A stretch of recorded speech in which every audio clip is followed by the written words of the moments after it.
Assalamualaikum everyone. I'd like to share with you this introductory part regarding the non-government organizations.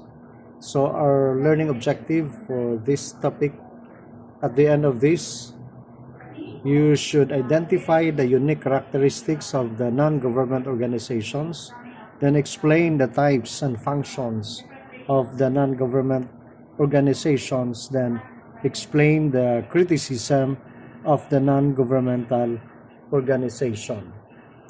So we move on. So have you ever seen young people in a village or town organizing football club or a choir group in the church or a resistant welfare association in the neighborhood? What do they symbolize? Siguro in your vicinity, in your villages, in your barrio, baka may nakita kayo. What do they symbolize? Then such groups are examples of organization, and I think you know that one very well. It can be formal or informal, set up by the people to fulfill the needs of their community or society. So fulfilling the needs of their community and society. So such institutions have been variously called the non-governmental organizations or the NGOs, since such organizations offer a unique combination of private structure and public purpose, operate flexibly at all scales, are connected to citizens, and have the capacity to tap private initiative in such support of the public purposes. They are nowadays being looked upon to perform an increasing number of critical functions.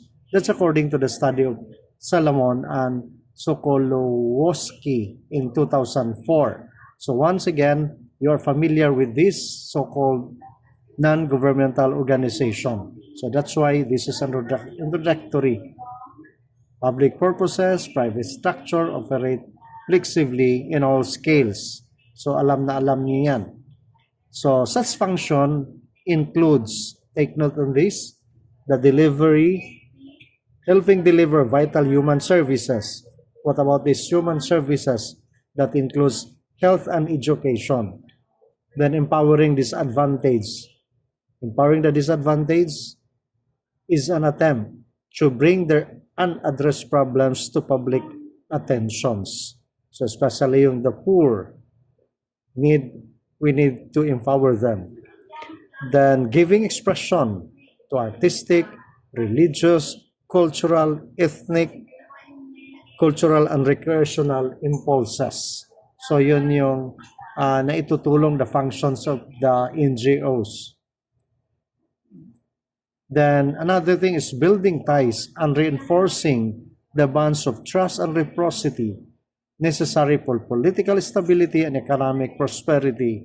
And the last is mobilizing individual initiative in the pursuit of the common good.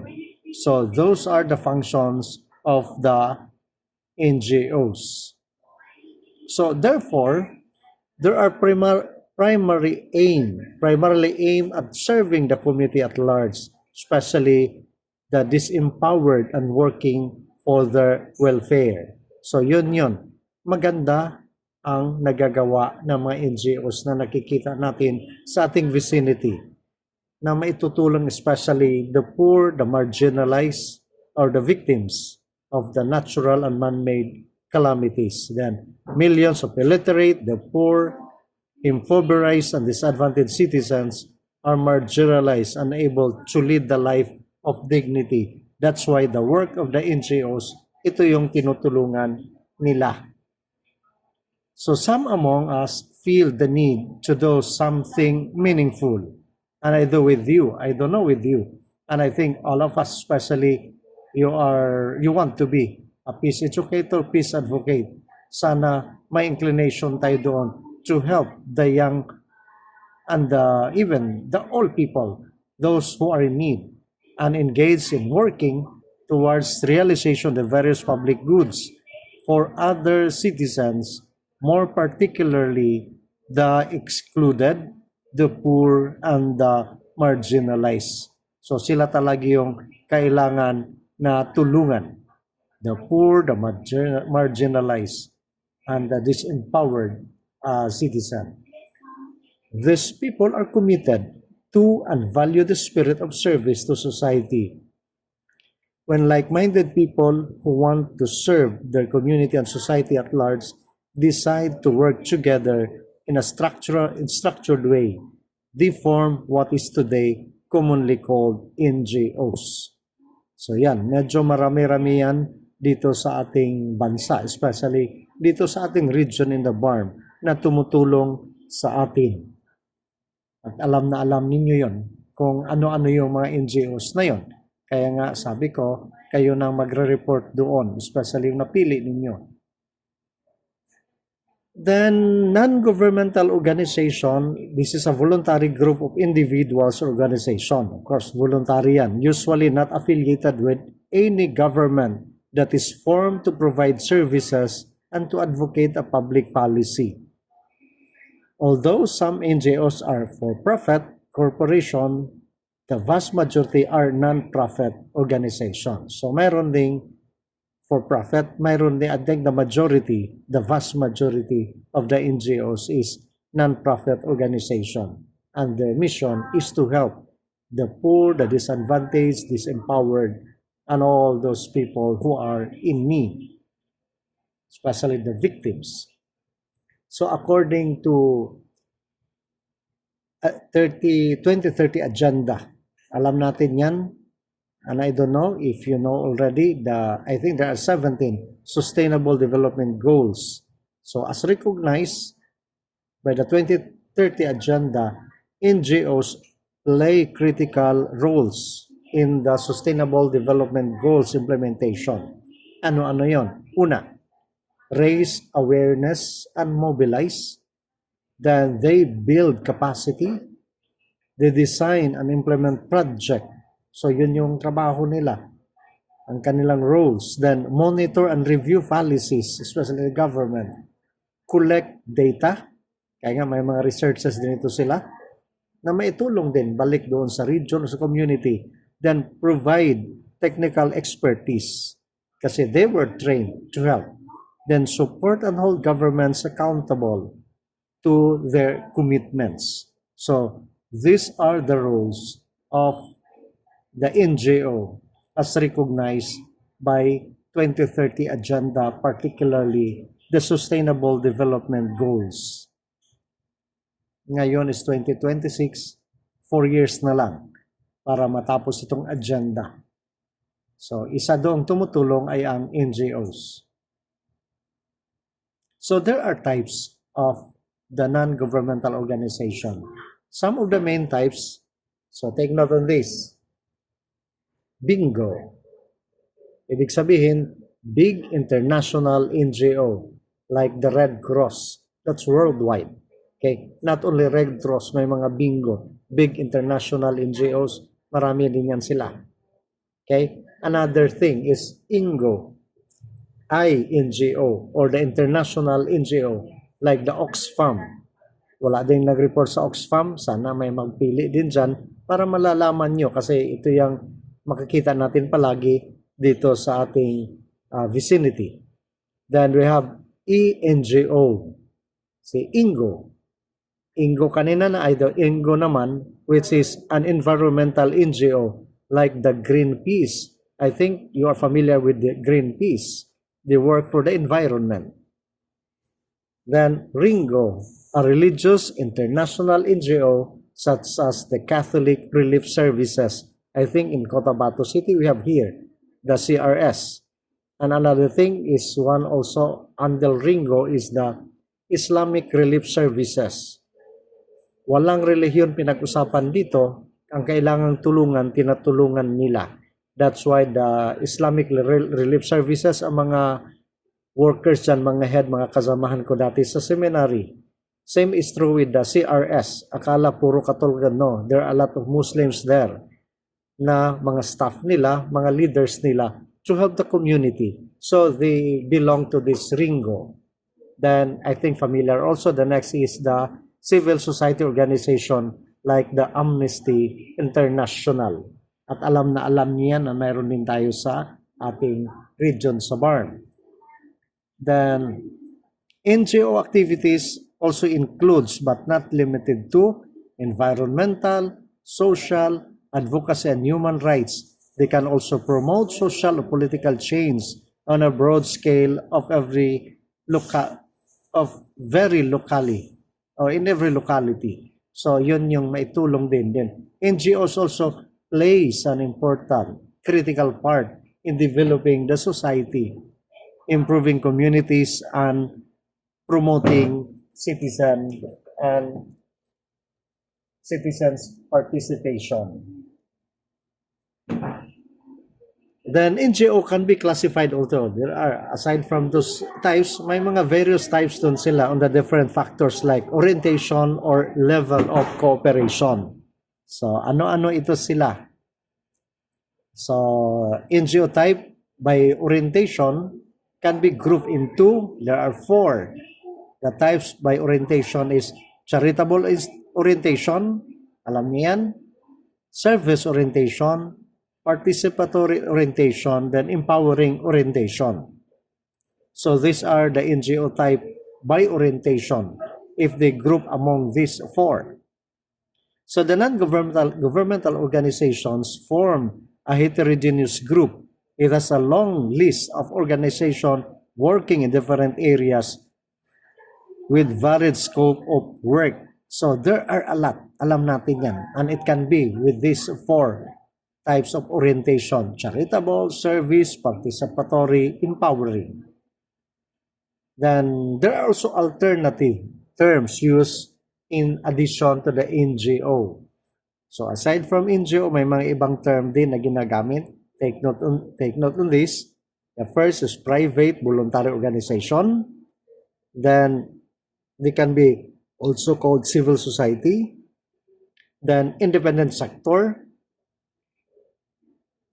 self-help organization, grassroots organization, volunteer sector, transnational social movement organizations, and the non-state actors. So these are the alternative terms when we talk about NGO. So wag kalimutan ito ha.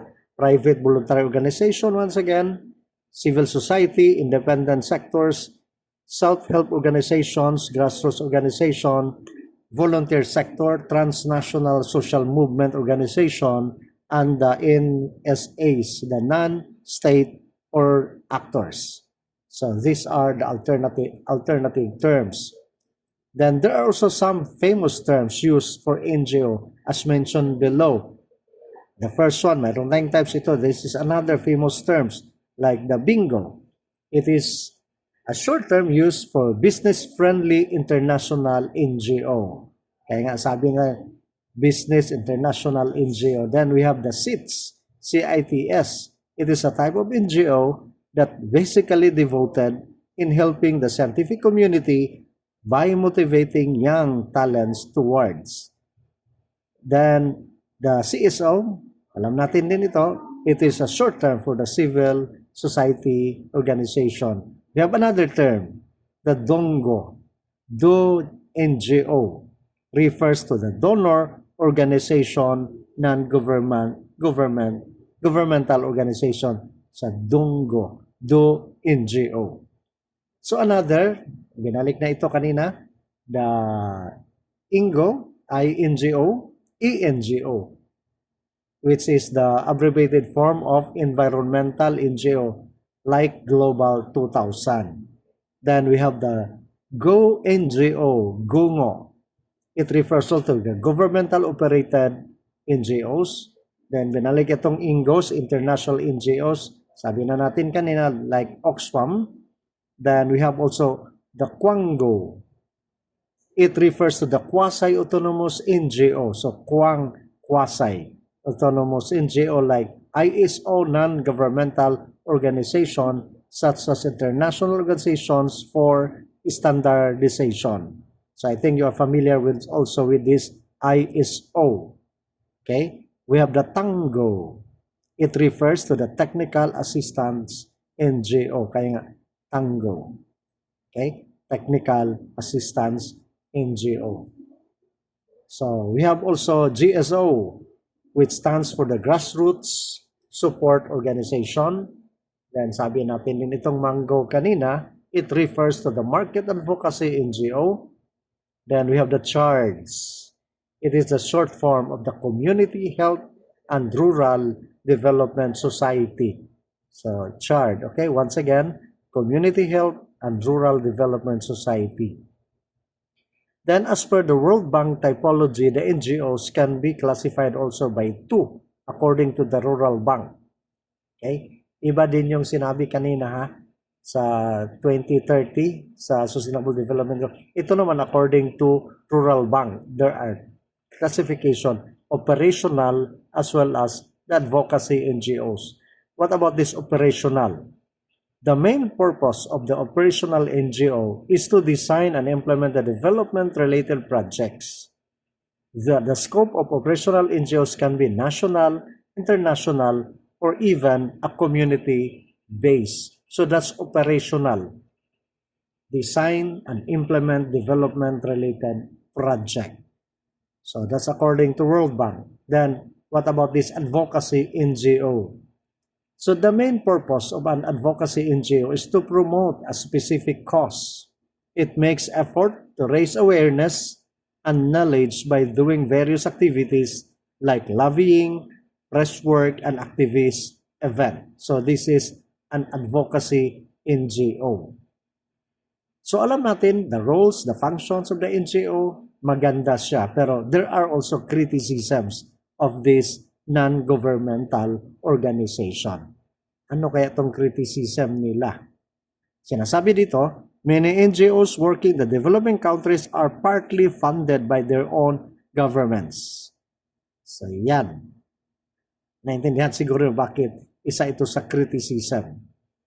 Okay? And have been criticized as being front for the foreign government policies.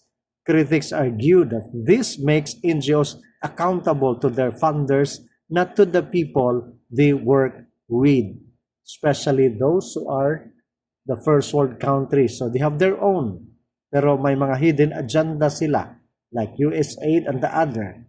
Siguro alam ninyo yan. Like the other also, kaya nga minsan maririnig natin na bakit may mga masasabi natin na support itong ating mga terrorists.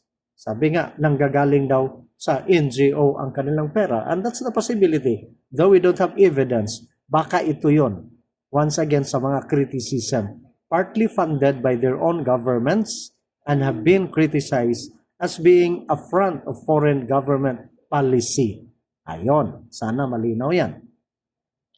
Then, disadvantages of non-government organizations compared to the multinational organization. So, ang NGOs daw pay less. Tama naman. Then, have a worse reputation and lack of system to train and develop their employees. And why? Kasi karamihan, project lang by project lang. 6 months, 3 months. After that, wala na. Especially their employees. Kaya palit ng palit yan sila. Pag walang project, wala din. Kasi their project good for 6 months, 1 year, etc. Especially if there are man-made as well as the natural calamities. Then additionally, because NGOs generally have limited staff, employees have to work in several different areas. So kukunti lang, sabi nga, medyo mataas ang sweldo, pero the problem, konti lang sila. So that's it. That's a disadvantage and that's also a criticism of this non-governmental organization. So what about the challenges of the NGOs?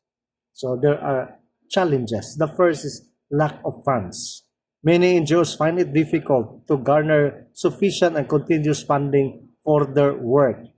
Like ngayon, nung si Trump naging presidente, yung funding from the United States, pinutol niya. Kaya nga ibang NGO ngayon, kawawa.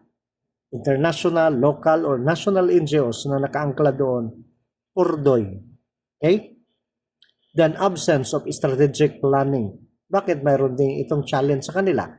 Kaya nga, kasi minsan the project is good for 3 months, 6 months, 1 year, 2 years, or 3 years. Then limited capacity, that's another challenge. The development approach, kasi minsan walang sustainability.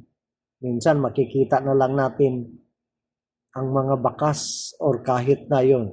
Gaya sa USAID, kita na lang natin yung mga sirang mga mga waiting shed. OSAID, ganun din. Then poor governance and networking. Akala natin, ang galing nila, pero ito yung challenge din nila. Poor governance and networking. So those are the challenges of the NGOs. So now, we have an exercise. So there are 6. Explain some of the function of the NGOs. What is the primary aim of NGOs?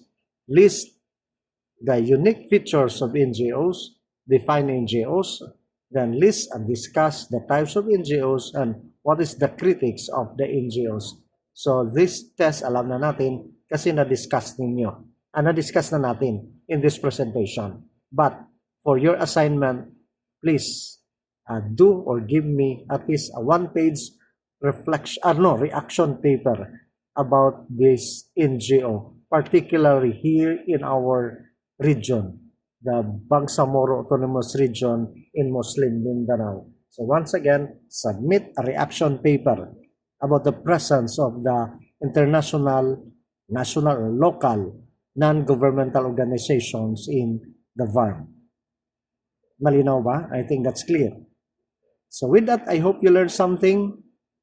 We submit this during our face-to-face this coming Wednesday and prepare for a quiz about this topic.